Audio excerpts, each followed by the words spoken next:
said, have you ever experienced a friend going through a crisis? The answer is yes.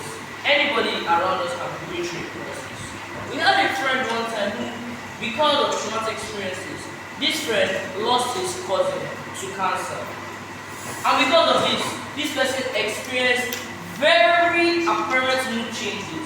First of all, you see this person that was very active become so encased in his own shell and his own bubble, and become also isolated. Yeah, he doesn't want to relate to anybody. As I mentioned before earlier, those are one of the signs of system of mental health. During the NHS crisis, do you know what the full meaning of NHS is? Yes. NHS stands for National Health Service, and it's basically like WHO for Europe and the UK. Start again. Are there like any causes for suicidal thoughts in teenagers and children of like today? Now, suicidal thoughts or suicide in its own mind can be defined like, I see it as a butterfly effect. Suicide doesn't just happen like one day I wake up and I just said I want to kill myself. It happens in very small steps, and then at one point the cup just fills up and breaks over.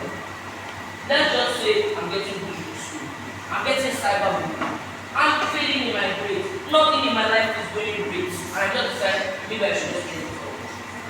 You can just know when suicide happens. When you just feel that urge, you feel that thought that, okay, maybe if I die, nothing will change. But you can cure this. Stay with friends that influence positivity. Watch things that influence positivity.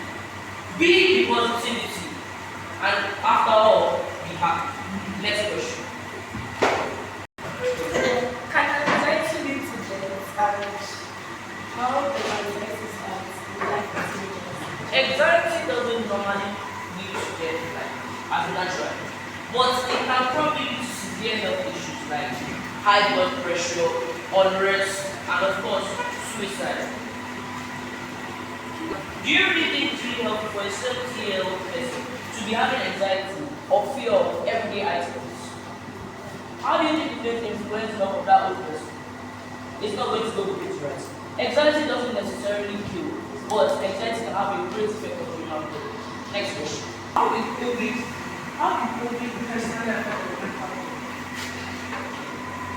Around that time, I was still like a very young child back then. I was probably between the third or fourth grade. So around that time, we're not really aware of our environment.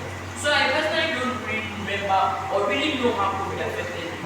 What I can say is that it didn't really feel good being at home all the time, because as a very energetic child, it always be good to have that place to just go outside and play with very much.